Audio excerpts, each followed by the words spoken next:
Hey guys, hi, welcome back once again. My name is Vaishali and today I'd like to talk about the explicit similes that we use and their implicit meanings that we make of them, the impact that they leave on us. And since we all are meaning-making creatures, even take the time to reflect on those explicit and the implicit meanings of those commonly used similes. Now, language is something that we all use to communicate, to interact, to exchange our stuff with somebody else, and even to understand their stuff. And that is how connection and relationships are formed. And the language that we use is not just language of the words, through the words, it's also our body expressing a certain language, a certain meaning, a certain connection to what we are experiencing and the experiences that we wish to share with somebody else. So I'd been to my parents' place a few days back and I saw this lady interact with her child wherein she was reprimanding him, she was scolding him, and she happened to say, "Kitne gadhe ho? Such a donkey you are. You're such an ass," somewhere implying that you're such an idiot, you're so stupid. And the child, of course, at that point in time could not say anything, had no chance to defend itself. It probably even laid the foundation on the self-esteem of that child when the parent in itself says that you're such a donkey, that you're so dumb, you're such an idiot. And a lot of us have grown up hearing these kind of things. And that's not to say that parents do it deliberately. In fact, I don't honestly believe that a lot of parents do want to damage the self-esteem of their child. But invariably, being a human by default, it happens whether we consciously choose it or not. And when we do say those things and when we behave in certain ways, we are reacting what we have been enacted upon, or what we have experienced, or what we have acted before, and not necessarily coming from a place of conscious awareness. And so how do we begin to rephrase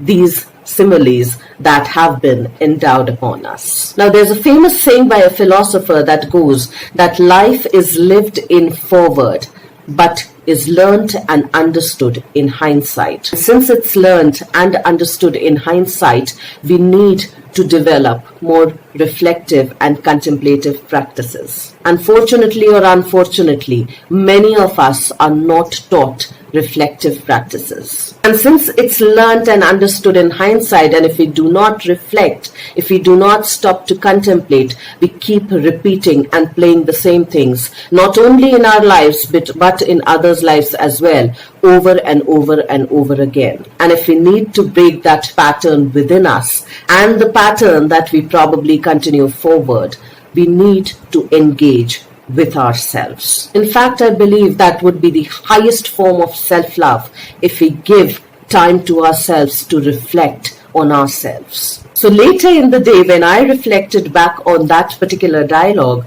I had some funny and even some wise connotations. As I reflected, my first thought was, well, interesting, because there is no other species on the planet. In fact, there is no species on the planet that gives rise to any other different species. For example, an elephant doesn't give birth to a cat. For example, a dog doesn't give birth to a lion. For example, a leopard doesn't give birth to a giraffe. So the next normal question, or the logical question, should be, how did this donkey come into the picture? How did this gadha happen in the first place? And a lot of people onto my side of the age bracket really do not like listening to that. The next thought that came up was, is donkey not a very, very hard-working animal? Is it not a very hard-working creature? And is it not a quality that almost all of us aspire, or at least all of us preach about? So maybe on some smaller level, it's also a compliment if hard work is something that we all aspire for, if hard work is something that we all preach. And then there was this another thought that came up as I sat with that thought, with that dialogue.